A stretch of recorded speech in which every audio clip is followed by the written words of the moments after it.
Good evening, everybody. So happy that y'all are joining us this evening for the third episode of the C15 Show. Can't believe that it's already 3 episodes and we are in the month of March celebrating this week, the spring equinox. It's incredible. So I know the first episode of the show, we tried to cover what was the genesis behind C15 Studios. You know, we also then in the second episode talked of what was needed to become a successful entrepreneur, what were some of the tools and some of the areas to focus on to become a successful entrepreneur. And that was a really interesting conversation with Anya Yangshi and Sebastian Gibert.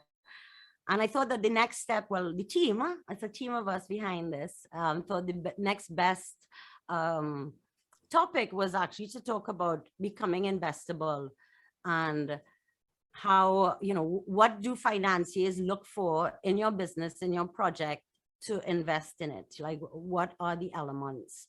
So we decided to reach out to an expert. Mr. Kevin Valley is one of our guests this evening. He actually is the founder and managing director of a company called Become Investible. So have, you know, Sokah songstress, Caribbean artist, creative entrepreneur, Ms. Nyla Lachmann, joining us this evening.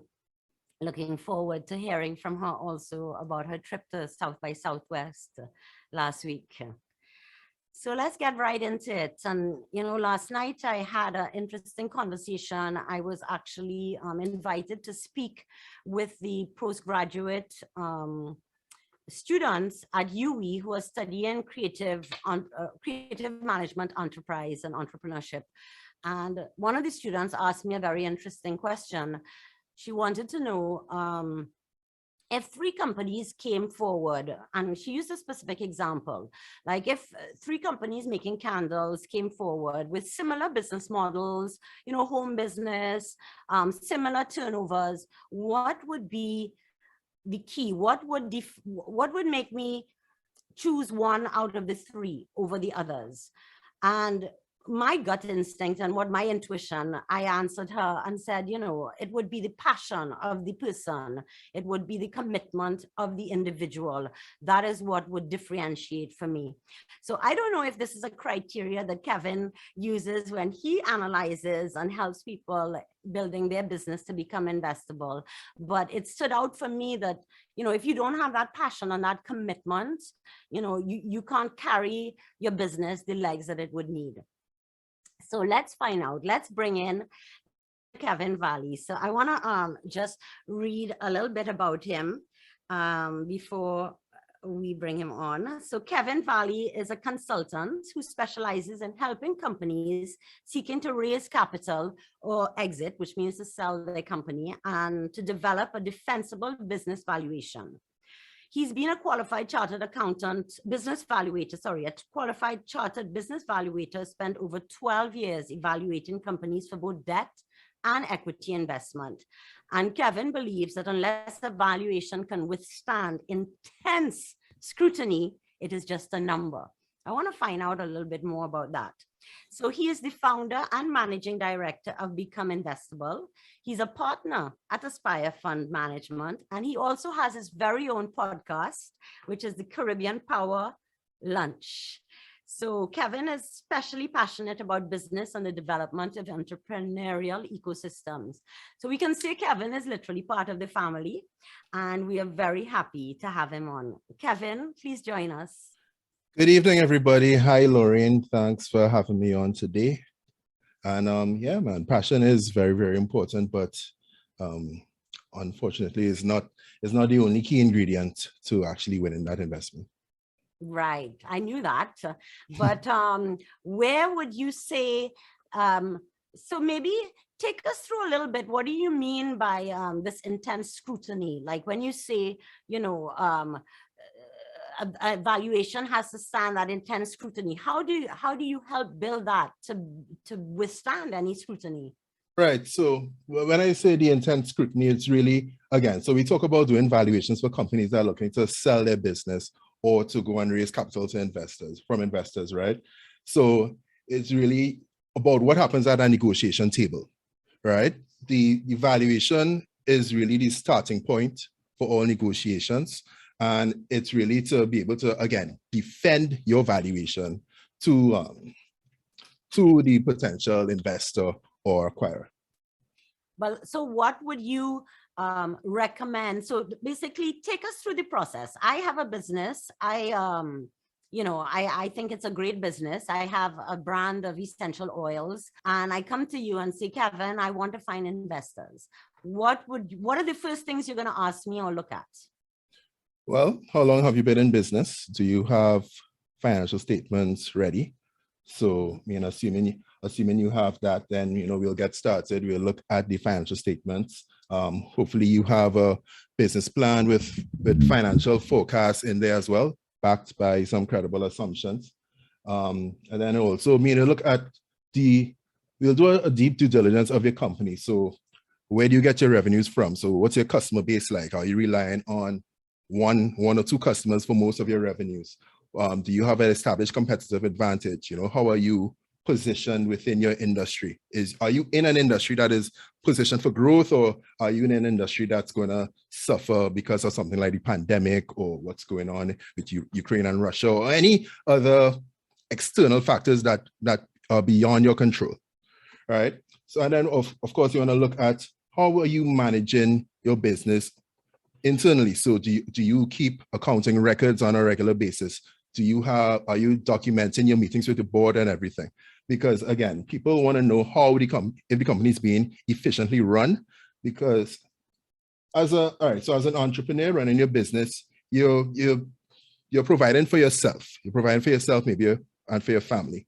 But when you're talking about bringing investors on board, then you have to provide for them. So it becomes a different type of business model, a more advanced business model, a more scalable business model that is necessary.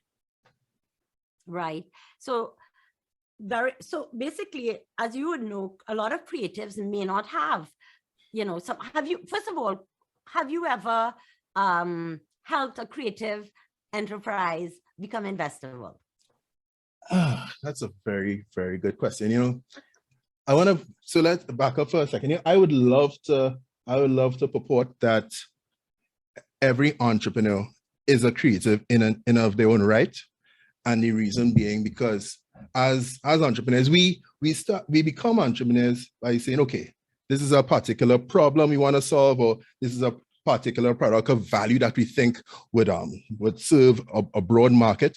And we then take our ideas, creatively structure our business, decide who will be the best people to join our team and everything. And before we go to market, and it always starts from that introspection of what's the value within ourselves, right? What's our own unique story? What's our own unique experiences? What are we known for? What are we certified to do? What skills do we have already? And how does that combination of skills, how can that provide value for a certain group of people, in the market? Right. So this is where my next question would be. So I come to you, maybe I don't have a business plan. Maybe I don't have, cash flow projections and so on. Is that part of a service that you offer, that your company offers? So cash flow projections, it's something I can do, but as of right now, I can do it for you, but I may or may not refer it out. The financial modeling aspect of it, I may or may not refer it out to people who actually specialize in doing financial models for folks. Right. So basically, what I'm trying to ascertain is if we come to you, you can guide us to get the right people. Definitely. To have the project or the enterprise ready for investment. Yeah, definitely. Yeah. Okay. How do you feel overall about the creative sector in the Caribbean? I think it has the world of potential. I think we have a lot of natural advantages. I think it's also getting a lot more sophisticated, especially with the awareness, with growing awareness of establishing your intellectual property, of registering your intellectual property and building your assets based on on our intellectual property, so our brands, our trademarks and whatnot. And then from there, we're generating those licensing deals and what have you. So yeah, I definitely think the creative sector within the region is definitely in the growth stage. And I mean, there's so much further to go. Well, good, because I really hope that we are that you're gonna have a lot of companies that you're gonna help become investable and, bring them to C15 for investment. So we are looking to work closely with you because this is a team effort and we're building a community and we want the support of the community across the Caribbean, it's really important that we see this, not just us in Trinidad and Tobago, but really this is a global movement. And the strength is in the numbers of Caribbean people, and then the lovers of Caribbean people, because there are many, many of those, there are people who become more Trini than Trinis sometimes, foreigners. So I'm really keen to see how we can work together. And I hope that, our guests listening, we will have an opportunity for questions and answers at the end of the session. And there's also one lucky winner that's going to win a half-an-hour session with you. Unfortunately, I couldn't participate because I would have chosen it, but I would have loved that. But we'll get that opportunity at another time, I'm sure. Let me just check if I had anything else. Is there anything else that you would like to share with us, Kevin? I mean, I just think, extend on your point on thinking like a global business. I mean, as creatives, we should definitely think of ourselves as businesses, not just, we're the talents or whatnot. How I like people to think about it is, imagine that you're putting together, you're arranging to go and retire. So you want to put together a succession plan for your business. What would your business look like if you had to retire next year, right? So that way you start to think of your business outside of yourself, and you start to think about the people, the structure, the systems that need to be in place so that the business can go on without you. Kevin, thank you so much. And thank you. Become investable. Maybe Maria, you can share. Maria is working in the background with me this evening. And Maria, maybe you can share the website, or Kevin, you can share your information in the chat. I'll put it in right now. Right. Thank you so much. So next on the show, we have, Caribbean songstress, I would say one of the youngest creative entrepreneurs in the music industry in the Caribbean. And of course, she has a very special place in my heart, Miss Nyla Lachmann. Welcome to the C15 Show. Hi. How are you? Hi. I know a lot of our listeners this evening may not know this side of Nyla, that Nyla is also an entrepreneur, and she also, has her hands in different businesses. Maybe you can share why you think it's important to not just be, your art, but also to have that entrepreneurial acumen, and also how you build your team, to have people in your team to help you develop that. Well, I think it's really important as artists to be entrepreneurs as well, because that is exactly, as he said, that's exactly what entrepreneurship is. It's being creative, coming up with ideas, and bringing a need to the marketplace, whether it be a product or service. And that's exactly what we do as artists. We bring a product, we bring a service, and the art industry is very fickle at times, and we don't have a pension. We don't have that stability in the industry. So it's important for us to create it for ourselves and for our legacy, and bring new ideas to the table to carry on for years and years to come. How I go about that on my team, I think it's really about finding efficient people and people that click, because sometimes you can have the best person at this job and the best person at that job, but they're not always very efficient, just because the gelling and the prioritizing in terms of how much commitment does this person bring to the table? And you have to understand what everyone's strengths are, because sometimes, somebody might be good at one thing and terrible at another. So you have to just pick the good from the bad and lay it out so that you don't find redundancy in the workplace, and everybody work and flow like a ebb and flow. Make sure it's something where you give and take and everybody works perfectly symbiotically. Yeah. So that's kind of how I came about my team. I have to say I have a fantastic team. We're very small and we do a lot together, and it's about having goals, having strategy, knowing what you want for the outcome and setting timelines. It's super important. And yeah, I think so. Well, yeah, so I'm going to piggyback a little bit on that. So, I mean, you're somebody who very early, once your career started, first of all, you from very young, you learn to be independent and to self-suffice, to find ways of managing your business.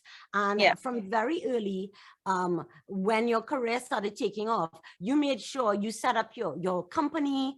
So I just talk a little bit about that, explaining like you didn't play. You know, some people have been in the business 20 years and they don't have a company. Like the first year, you're like, I need my own company. So just explain a little bit, because I think that's we live in a world today where it's a lot about paper trail and documentation, especially technology wise. So I think having a registered business is just super important to begin.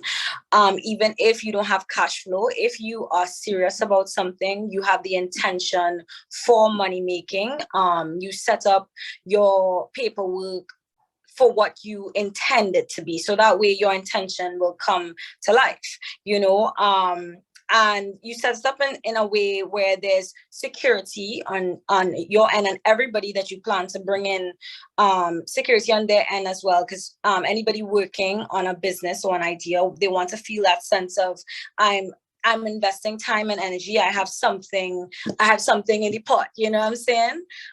So that's also really important to make sure people feel inspired to work and to make the business reach to fruition. Yeah. Yeah. So that, as you said, it's so important, especially as creatives, because often creatives, it's just like, I make money, I spend it. I make money, I spend it. Yeah. And really and truly, we want to change that mentality, because you have to look at long term. Well, especially you're so young. I wouldn't give up your age, but you're under 25. So like you have your whole life ahead of you, and putting these structures in place from early means that you have like what Kevin was referring earlier, you have the business, the balance sheets, the bank accounts, the governance structure that makes your company now investable, and you have set that up from early. So that is really amazing. So tell us a little bit, maybe, what's the next entrepreneurial venture for Nyla Blackman? Can we get a little hint? Yes, well, I will a little hint. So I have so many ideas of products to do, and the pandemic kind of forced my mindset. I've always been thinking about having a product or doing something product-based, but I think the pandemic gave me the push that I needed to really go a step further and get it now as something urgent. And I think that all creatives should really have that mindset, because, as you say, this is a fickle industry, so you never know when something might change, like a pandemic, and it's really important to have passive income. But at the same time, it's really important to eat, breathe, sleep what it is you're doing. So I'm coming out with a product, and it is in the line of food and beverage. I don't think I want to let the full cat out the bag, but you guys stay tuned. It's something definitely revolutionary, if I may say so myself. And I'm super excited about it. And for all the people listening that is on here right now, when you guys see when it's launched, you guys don't know exactly what I'm talking about, but it's definitely something that I think serves a higher good. Anything that you do as an entrepreneur, you must believe in it 100%. And you must feel as though there's a level of commitment beyond just money making. There must be something that you're passionate about outside of your main passion. Like, as my main passion is music and art, you must see it falling into your entire lifestyle. So it's very important what you choose to go into business about, because it will set the record for all your future ventures. And it's important to be successful, you know, even if it doesn't always work out. You have to have that mindset of I'm giving 100% always. Yes. Yeah, and I love that actually thought process about giving 100%, because, and also, as you said, even if it doesn't work out, a lot of entrepreneurial stories, you hear people say, you know, that it failed, but that doesn't stop them from going again. Like, yeah. You know, like people like the guy on Shark Tank, Damon. I mean, he says it, you know, like he lost, you know, his business went up and down like several times. This is part of the entrepreneurial process, knowing how to take risk, but believing 100% in your work and in what you're putting out there. And or what I wanted to say, and that was a good point to Nyla, like it has to align with your brand. You know, yeah. Like at the end of the day, and that's, I think, what you were trying to say too, like, you know, whatever you choose to do, whatever, if you choose to endorse a product or bring out a business, it has to align in some way with your brand and who you are as a person. If not, it feels fake. And, you know, yeah. one of the things you always say to, you know, when we talk is that if you're fake, it shows on, you know, on your social media right away, and people can don't tell insincerity. Yes. Exactly. Okay, so I know everybody here must be wanting to find out, and I want to hear it from you directly, because I saw the images, of course, of South by Southwest. How was that? What was it like representing, you know, the red, white, and black there? South by Southwest was absolutely amazing, and I was blown away by how the experience took me myself, because I had sort of low expectations going into it. But what I would say is that festivals such as these, they are set up and created for artists to go to a next level, to take a next step, and to also get exposure to audiences and to people that they would have never gotten the opportunity to meet. And being there, there was a lot of my supporters came out, but also I want to say 75% of the crowd was people that have never heard of me before, never heard of soca music, and that for me was already mission accomplished. You know, I met people from Germany, met people from all across America, different music execs, artists, just industry people that are really interested in the vibe and the music. And that for me was amazing, because here we are giving soca music another platform, another great representation to take it further than just a performance at South by Southwest. So that for me was fantastic. Yeah, of course. And I saw what really blew me away in the images, and like the things that you reposted, is, you know, people like Nailah is a superstar, like people who, as I said, who you didn't know. I mean, you're not necessarily recognizing the names, but people recognizing your talent and the appeal that you had, because I saw the whole crowd ended up in a conga line. Yes. And, which looked like a lot of fun. And what was interesting too is that the stage on that night wasn't just soca, so there were a variety of music from Trinidad and Tobago. And yes. I thought that was really good as well, you know, to show the variety of music that we have.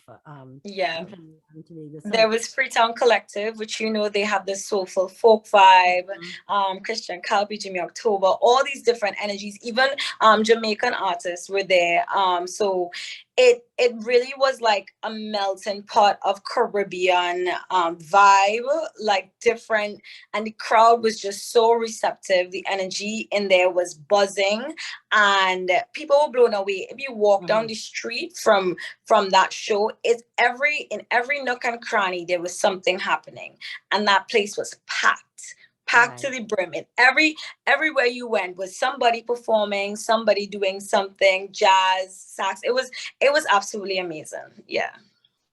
So great festival, South by Southwest. And we also had a Trinidad director, Damian Marcano, whose film was, I think, awarded at South by Southwest Film Cheese. So I think Trinidad and Tobago made a mark on this, on the 2022 edition of South by Southwest. And it really, I think, Nailah, now you're ready to go on tour the festivals in Europe and all over, I'm sure. So ready. Great. So why don't we open it up to the audience a little bit, and wait, first, Nyla, any last comments, anything before we go to? Yeah, so I just have to say to any aspiring entrepreneurs on here, looking forward, I think you asked the question earlier about what does it take to be a good entrepreneur, and I just want to say that once you're passionate about something, once you're passionate about anything really, it could be nails. You could be passionate about nails. And I don't mean nails as in fingernails. I mean, as it could be anything. Once you put 100% behind it, it will work out for you, as long as you be creative and unique in the way you brand, market, and just bring yourself forward to the world. As long as you have a product, a service, and a voice, that's so important. We have social media, we have so many different mediums now to push and promote ourselves. And I think that it's important to just take advantage of it all. And go forward. So to all the entrepreneurs out there, I wish you the best, and I hope this was somehow insightful. It was. Thank you so much. Lots of nuggets there, Nailah. Thanks for sharing, and keep flying the flag and keep doing your great work. You know, I can't imagine when you're 30 what you would have accomplished. Like, I don't know. Like, I look forward to following your path. That's for sure. So let's see. Any questions for our guests? Any thoughts from the audience? So the first question, Lorraine. What steps should I take to make my IP attractive and valuable to an investor? Okay, good point. But let's, Kevin, would you like to come in with that and tell us? I'll just take one quick step back. So as a business valuator, right? In valuing most companies, most operating companies, there's the fixed assets, right? The plant, machinery, whatever on the balance sheet. And then there's the value of the business. And once you have an operational profitable entity, you'll generally find that the value of the intangible assets are significantly larger than the value of the physical assets, right? And these intangible assets would include the intellectual property, as well as things like your customer relationships and what have you, right? So in terms of monetizing your intellectual property, or your trademarks, your brands, or whatnot, the first thing you need to do is make sure that you have those guaranteed revenue contracts in place, right? So be it those sponsorship agreements, those licensing agreements, what have you. And yeah, because it's really about having that predictability of revenue and whatnot. So register your IP and get those contracts in place. Great. And I mean, that's a good point, like register, like that's the first thing you need to do is make sure that your IP is registered, even your name. That's a good thing to register, because often if you're going to build a brand of yourself or of a project you're doing, you want to have your name available to you, even for a website or something. So registering your name is an important step in that process. So, and even, sorry to cut you, Lorraine, like, so even if you're, so Nailah's talking in her product launch, you can't mention it right now or what have you, right? But even if she knows the name of the product she wants to launch, she should register a trademark in each market that she wants to distribute the product in from long time. Yeah. Right. So when she goes into those markets, there's less risk of people trying to take a name or copy her or whatnot. So so IP protection is something that should be very proactive about rather than reactive. You wouldn't want to wait till you're big and global to hustle to go and register your name. Because we've seen in recent events what's resulted from that. Yeah, we have, when people have taken names. But actually, this is just a little piece of information for those listening. Our IP bureau in Trinidad, they're very open to doing sessions to coaching. There's a lot of information available online. So if you want to know more about how to register your IP and so on, definitely log into, it's the Ministry of Legal Affairs, and they have a whole IP department that's very active. See, is it Cathy and Martin? Yes. Yes, 2 questions. Should I set up a legal structure to start a business or wait to see the business succeed before I do? Yes, set up the legal structure as you're right to start the business. Talk loud, don't. Yes, yes, start up the legal structure as soon as you're ready to start the business. The second question, how or what is the best way to price my product or service? Well, we just have broad questions today. All right. So pricing your product, your physical product. So, I mean, this depends on so many different factors, right? What industry you're in, how competitive is it? Is your product a generic commoditized product, or is your product some sort of bespoke, custom-made jewelry, premiumized something, right? If it's something that's premium, if it's something that you're doing with your hands or whatnot, something that, you're targeting folks with higher disposable income, or you're targeting corporations with bigger budgets or whatnot, then yeah, you could price your product at higher prices and higher profit margins. If you're like Lorraine's example at the top of the episode, if it's everybody selling the same candles, nothing different about the candles, just who has more passion or whatever, then it'll be difficult to price a product much more expensive than the other companies who have the candles. So that's products.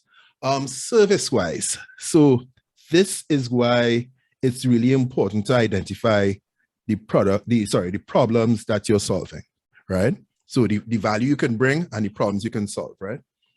Now, if you're able to identify what are the key problems for your target clients, and your target clients, people who you like working with, who you could create a significant amount of value for, and who are willing to pay a premium for your product or service, then you could charge based on value.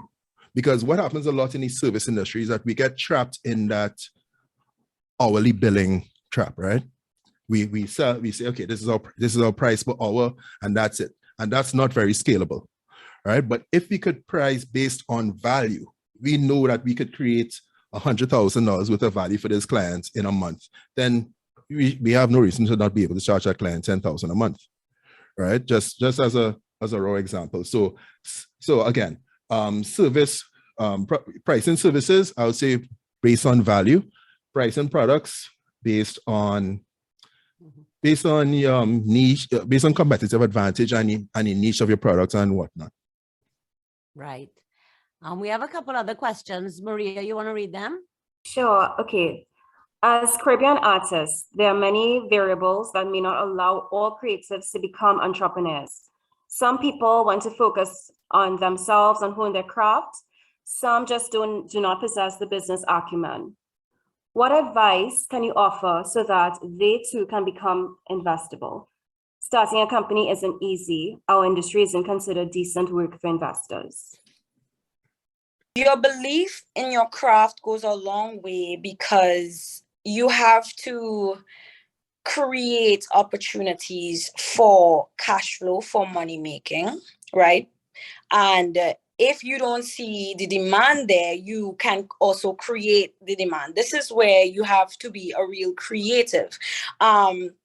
It's important to find somebody that understands the business very well and be able to rely on this person. You should definitely have a business manager. somebody that can set things up for you if you do not understand how to.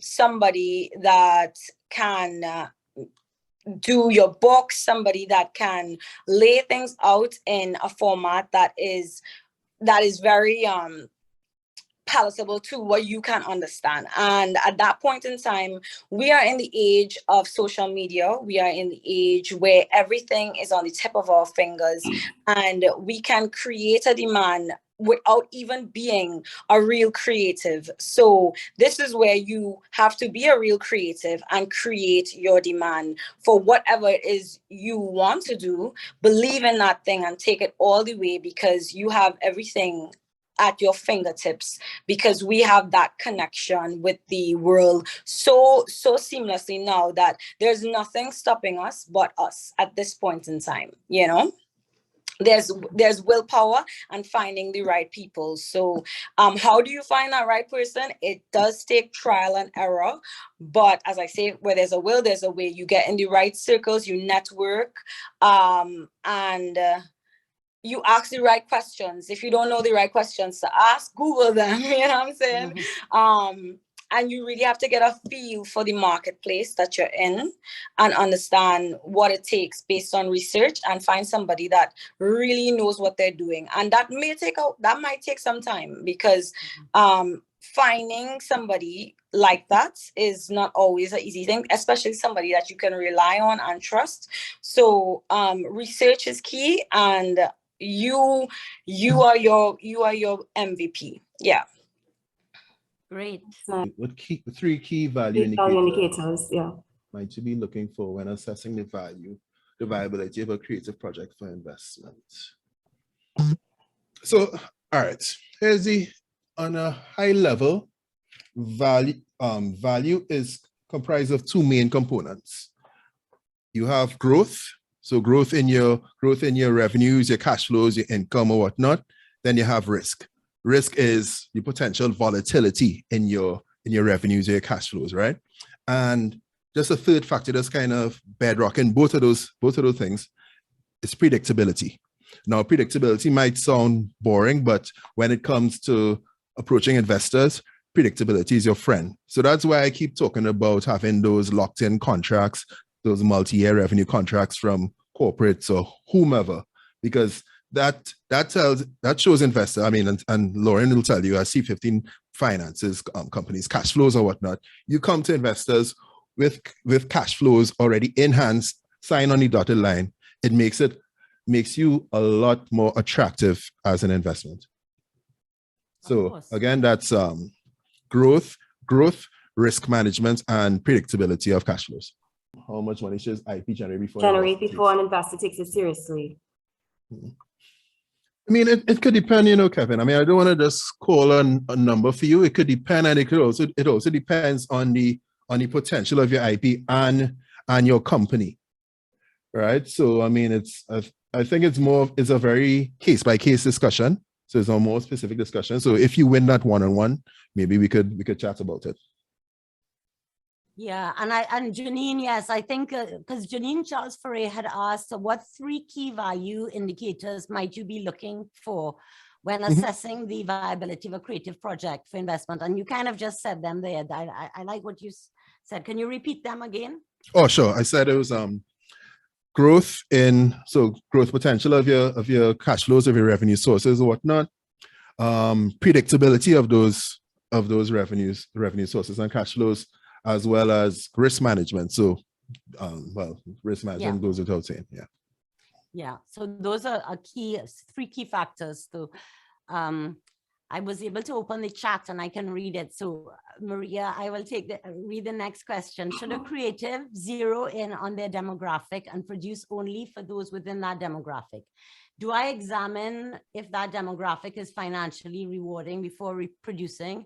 I would say yes to all of these. I think you don't want to zero in only on a demographic, but a lot of startups are successful because they have a marketplace, a niche marketplace that they are targeting.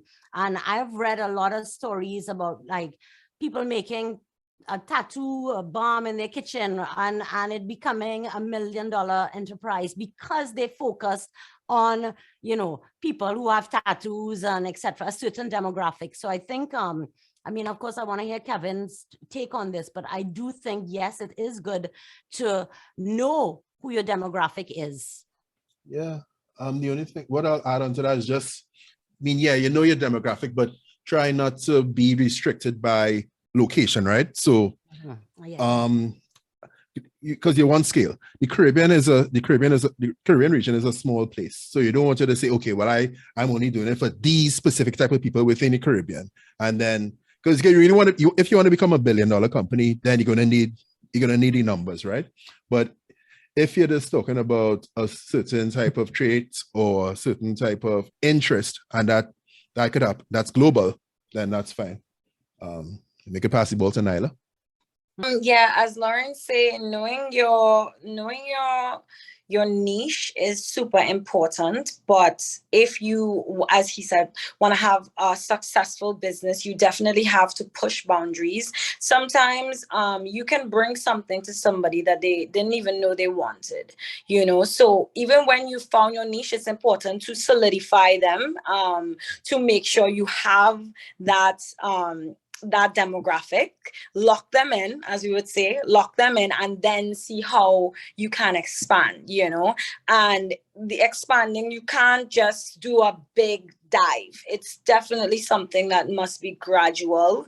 It must be something that you can see the progression, you know, so that your core, my core fans can come on the journey to something bigger, so where there's more people inclusive and they don't feel far from where you started, but they also feel like, oh my God, we're so in love with this new thing that's much bigger and there's so much more people included in this pot, you know. So I think the progression of how you lay out your business is super important. So target that niche, lock in that niche, and then grow organically. Organic is a keyword. Yeah. Yeah.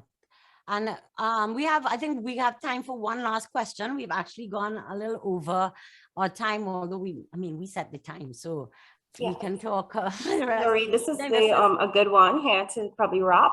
Yeah.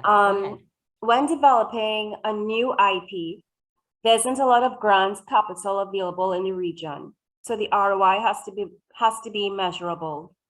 How can you set up that creative idea / new IP so that it is investable? Is it just a business plan? And how can you value the future viability of that project? Loaded question, but I think it's integral. Yeah. Loaded like a gun. Okay.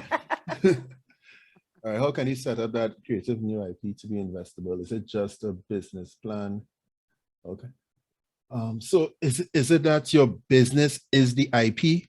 Because I mean, typically IP is just part of your overall business, right? And your business is a machine that's generating money, right? Serving customers, selling goods, paying staff, and generating profits. So it's not necessarily just the IP on a standalone basis. So I might need a little bit more information from you, Renee, before I could give you a proper answer. You know, is it just a business plan or not just a business plan? But I mean, the act of business planning is important, because you need to be able to show where you're going. You need to know where you're going and be able to show where you're going. Because again, you're selling when you're coming to investors, you're selling a growth story that's also managed by credible assumptions. So it's risk managed and whatnot. So yeah, it's very all encompassing. How can you value the future viability of that project? You call me. Well, this is it. And I wanted to say that we are charting new territory here. There's a lot of this, the IP, the value of IP and all of that in the Caribbean really doesn't, you can't go to a bank and try to get a loan from your IP, you know, like that doesn't happen in the Caribbean. And this is but that's what I'm saying. And that's where C15, we want to change that game.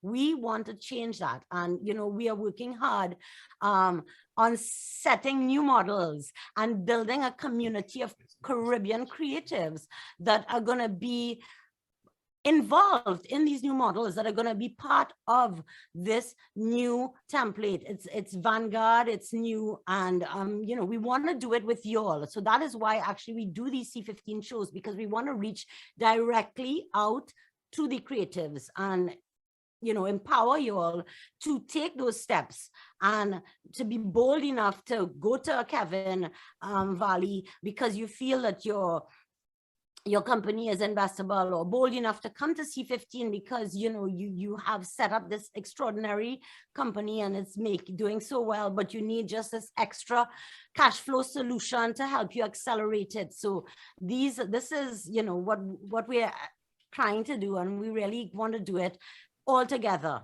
the whole Caribbean community working as a team. So I have the pleasure to announce two things I want to announce. One is that we have a YouTube channel that is now live. So all the clips from the previous shows and from this show, well, we need about 24 hours for tonight's shows to be up because we like everything to look good. I must say, I have to give kudos to Maria Lewis, who is in the background, who is our PR and communication specialist. She does a fantastic job with all our artwork, our graphics, all the imaging that you see for us is from Maria. So, go and check out the YouTube channel. These are things that you could look back at. You know, we have Kerwin Valley's interview, Mrs. Montano's interview, Anya, Sebastian, you know, real nuggets in these interviews that could serve you as burgeoning or developed entrepreneurs. So that, and then the other thing I have the pleasure to announce is the winner of the one-on-one session with Kevin Valley is none other than Kevin Jackson. All right, there you Bravo. go. There you go. Good for you, Kevin. And Maria will contact you directly to organize that with Mr. Valley. Yes, Kevin, you will. Congratulations. Good. So Love thank it. you, everybody. I had lots of friends who came on, and thank you all. I saw lots of names popping up of people that I know, people that I've worked with, people who are friends and family and supporters. So thank you so much for coming on. Thank you so much, Kevin and Nailah, for sharing your time with us. I know everybody's busy and, you know, and have things to do. So Thank you. thank you. Thank you. Thanks, LaShawn. Good All night. right, everybody have a blessed evening. Yes, and be safe. go and make money. Yes, that's what I actually, and let's close. That's a good That is how you become investable. Make money. Money, exactly. And when I was speaking to those students last night, I said, let's move away from this thing that money isn't good. We want to make money. Money is good. We love money. You know, it's nothing negative about liking to make money. That is something good. All right. Yes. So we're not about that. Anyway, thank you all. Enjoy your evening, everybody. Bye. See you Bye, in everybody. 1 month. having We'll me. have episode 4. Bye.